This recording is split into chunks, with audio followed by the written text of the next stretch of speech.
Mutual fund का मतलब क्या है? हम म्यूचुअल फंड्स के बारे में क्या जानते हैं? डिस्क्लेमर, म्यूचुअल फंड इन्वेस्टमेंट्स बाजार के जोखिम पर आधारित होते हैं। योजना संबंधी सभी दस्तावेजों को ध्यान से पढ़ें। आपने ये डिस्क्लेमर कई बार सुना होगा और सुनकर डर भी गए होंगे और इसीलिए आपको म्यूचुअल फंड्स के नाम पर यही सब नजर आता होगा, है ना? पर ये जानकारी म्यूचुअल फंड्स और उसके फायदों की असलियत से मीलों दूर है। म्यूचुअल फंड एक professionally managed collective investment vehicle है जो कई इन्वेस्टर्स से रकम इकट्ठी करके उससे सिक्योरिटीज खरीदता है। ये समझिए कि इसमें आपके इन्वेस्टमेंट्स को डिफरेंट एसेट क्लासेस के अलावा एक एसेट क्लास के अंदर डाइवर्सिफाई करने का मौका भी मिलता है और इन्वेस्टर्स को दिमाग पर ज्यादा जोर नहीं डालना पड़ता क्योंकि म्यूचुअल फंड्स में प्रोफेशनल मनी मैनेजमेंट एक्सपर्टीज की मदद का फायदा मिलता है। समझे? चलिए हम एक आसान उदाहरण लेते हैं। पॉइंट ए से पॉइंट बी तक जाने के लिए आपके पास दो रास्ते हैं। आप अपनी बाइक से जा सकते हैं या पब्लिक ट्रांसपोर्ट जैसे बस का इस्तेमाल कर सकते हैं।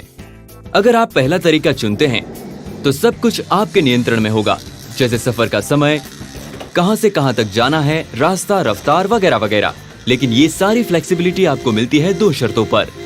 पहली ये कि आपको बाइक चलानी आती हो और दूसरी ये कि आपका पूरा ध्यान उसे चलाने पर रहे। दूसरी तरफ अगर आप बस पकड़ते हैं तो हो सकता है कि रास्ता आपके मन मुताबिक ना हो, लेकिन आपको फ्लेक्सिबिलिटी मिलती है रास्ते भर आराम से न्यूज़पेपर पढ़ने की, बिना ड्राइविंग की चिंता करते हुए। यही नहीं, आपके काफी पैसे भी बचते हैं। तो म्यूचुअल फंड स्कीम को हम एक बस की तरह मान लेते हैं। ये एक ऐसा कलेक्टिव इन्वेस्टमेंट व्हीकल है जिसमें इन्वेस्टमेंट ऑब्जेक्टिव साफ दिखाया जाता है, जैसे पॉइंट ए से पॉइंट बी तक जाना। और इसे बहुत ही कम लागत में प्रोफेशनल फंड मैनेजर्स मैनेज करते हैं। और अगर स्कीम के ऑब्जेक्टिव इन्वेस्टर की जरूरत के मुताबिक हो तो वो उनमें इन्वेस्ट कर सकता है। एक म्यूचुअल फंड स्कीम में इन्वेस्ट करके इन्वेस्टर अपनी रकम को मैनेज करने का काम आउटसोर्स कर देता है। फिर फंड मैनेजर का काम है उस रकम को दिए गए ऑब्जेक्टिव्स के हिसाब से इन्वेस्ट करना, अंडरलाइंग इंस्ट्रूमेंट्स को चुनने के लिए रिसर्च करना, पोर्टफोलियो बनाना, इन्वेस्टमेंट्स पर नजर रखना, जरूरत पड़ने पर उनमें फेरबदल करना वगैरह। जाहिर है कि ये सभी सेवाएं मुफ्त में नहीं मिलती। अपनी बाइक पर सफर करना उसी तरह महंगा पड़ता है जैसे फाइनेंशियल मार्केट्स में डायरेक्टली इन्वेस्ट करना।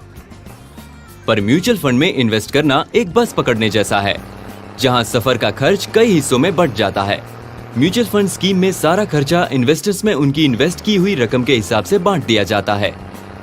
म्यूचुअल फंड्स इन्वेस्टर्स को काफी फ्लेक्सिबिलिटी देता है ताकि वो ये तय कर सकें कि इन्वेस्टिंग कब शुरू करनी है और काफी मामलों में ये कि इन्वेस्टमेंट्स विड्रॉ कब करने हैं। ये खूबी म्यूचुअल फंड्स को फाइनेंशियल गोल्स प्लान करने के लिए एक आइडियल इन्वेस्टमेंट व्हीकल बनाती है। एक बार इन्वेस्टर अपने फाइनेंशियल गोल्स और जरूरतों को समझ ले, रकम और टाइम होराइजन निश्चित कर ले, तो वो बड़ी आसानी से अपनी ऑब्जेक्टिव्स पूरा करने वाली स्कीम चुन सकता है। डिस्क्लेमर, म्यूचुअल फंड्स को समझना उतना मुश्किल नहीं जितना आप समझते हैं। और अब आप जान गए हैं कि म्यूचुअल फंड कैसे काम करता है, तो उनमें इन्वेस्ट करके उनके फायदों का पूरा लाभ उठाइए। तो अब म्यूचुअल फंड्स के डिस्क्लेमर से डरने की आपको कोई जरूरत नहीं। आशा है आपको वीडियो पसंद